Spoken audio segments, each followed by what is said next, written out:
누가복음 9장 32절에서 36절까지 말씀입니다. 베드로와 및 함께 있는 자들이 깊이 졸다가 온전히 깨어나 예수의 영광과 및 함께 선 두 사람을 보더니 두 사람이 떠날 때에 베드로가 예수께 여짜오되 주여 우리가 여기 있는 것이 좋사오니 우리가 초막 셋을 쥘때 하나는 주를 위하여 하나는 모세를 위하여 하나는 엘리야를 위하여 하사이다 하되 자기가 하는 말을 자기도 알지 못하더라. 이 말할 즈음에 구름이 와서 그들을 덮는지라. 구름 속으로 들어갈 때에 그들이 무서워하더니 구름 속에서 소리가 나서 이르되 이는 나의 아들 곧 택함을 받은 자니 너희는 그의 말을 들으라 하고 소리가 그침에 오직 예수만 보이더라. 제자들이 잠잠하여 그 본 것을 무엇이든지 그때에는 아무에게도 이르지 아니하니라. 아멘. 예수님께서 훗날 재림하실 때에 그 영광스러운 모습으로 변화되어 모세와 엘리야와 대화를 나누고 있을 때에 베드로와 제자들은 그 시간에 기도하지 않고 자고 있다가 깨어 그 모습을 보게 되었습니다. 베드로는 변모된 그 예수님의 모습을 보고 33절에서 주여 우리가 여기 있는 것이 좋사오니 우리가 여기서 초막셋을 쥘때 하나는 주를 위하여 하나는 모세를 위하여 하나는 엘리야를 위하여 하사이다 라고 말합니다. 베드로는 지금 이렇게 영광스러운 예수님의 이런 모습이야말로 메시아에게 어울리는 모습이라고 생각했습니다. 아직까지도 예수님의 사역을 제대로 이해하지 못한 것입니다. 베드로는 앞에서 예수님의 순환 예고를 듣고 고난받는 메시아는 자신들이 기대했던 메시아 상이 아니기에 순환을 예고하시는 예수님을 꾸짖으며 반대하다가 예수님께 엄청 혼났음에도 불구하고 말입니다. 베드로는 지금 자기 눈앞에 펼쳐지는 이런 영광스러운 모습이야말로 구약에 예언된 메시아의 예언이 성취되는 순간이라고 여겼습니다. 그래서 그는 초막을 짓고 그곳에 머물자고 했습니다. 본의 아니게 또다시 십자가의 길을 가로막고 있는 것입니다.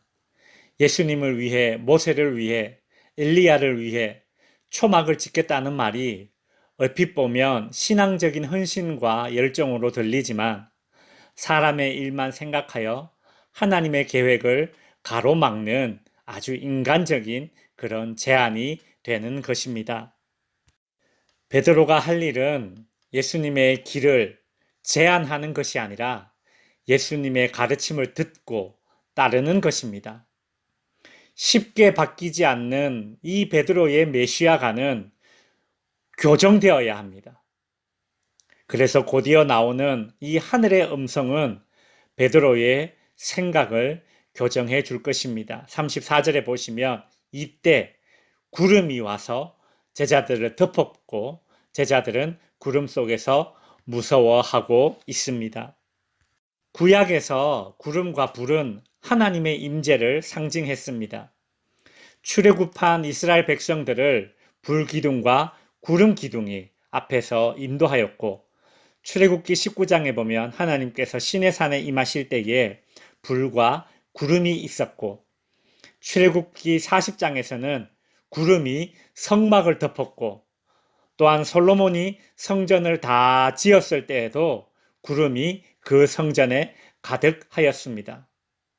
하나님은 이렇게 말씀하셨습니다. 35절에서 구름 속에서 소리가 나서 이르되 이는 아들 곧 택함을 받은 자니 너희는 그의 말을 들으라. 베드로야 너의 생각이 아니라 그의 말을 들으라고 지금 하나님이 말씀하고 계신 것입니다.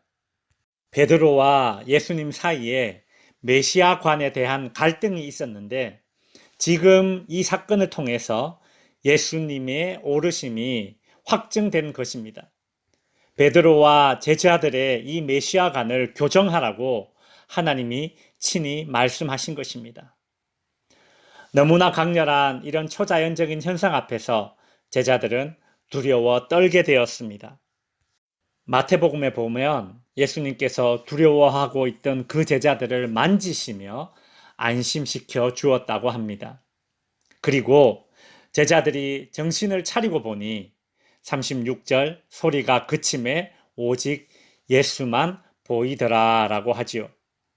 예수님과 함께 있던 모세와 엘리야는 사라지고 오직 예수만 홀로 있습니다. 모세와 엘리야도 떠나고 예수님의 모습은 해같이 빛나던 옷도 이제 아니라 얼굴에 빛나던 광채도 사라지고 이제 예수님은 또다시 우리와 똑같은 인간의 모습으로 변화산을 떠나 갈보리산으로 홀로 올라가셔야 했습니다. 이것이 예수님의 사명입니다. 하늘의 영광스러운 모습을 얻기 전에 현재 고난의 길을 홀로 걸어가야 하는 예수님의 사명입니다. 무리들의 잘못된 메시아에 대한 기대와 이해를 단호하게 거절하시고 십자가에 달리신 인간 예수님을 하나님은 이는 나의 아들 곧 택함을 받은 자로 자신의 아들로 인정하셨습니다. 이제 말씀을 정리하겠습니다. 성도 여러분, 예수님은 옷이 휘어지고 얼굴에서 빛이 나는 그런 영광스럽게 변화된 모습이 아니라 고난의 길을 가는 인간의 모습으로 두려워하는 제자들을 만져주셨고 함께 하셨습니다. 마태복음에 보면 변화산에서 내려온 예수님은 제자들에게 본 것을 아무에게도 이르지 말라고 하십니다. 예수님은 변화산 사건으로 당신의 고난받는 메시아에 대한 이 사역이 오해받는 것을 원치 않으셨습니다. 만약 사람들이 예수님의 영광스러운 모습을 안다면 그분을 왕으로 삼으려 할 것이고 이는 십자가의 길에 장애물이 될 것입니다. 변화산에만 머무는 예수는 인류를 구원할 수 없습니다. 갈보리산에 오르신 예수가 인류를 구원할 수 있습니다.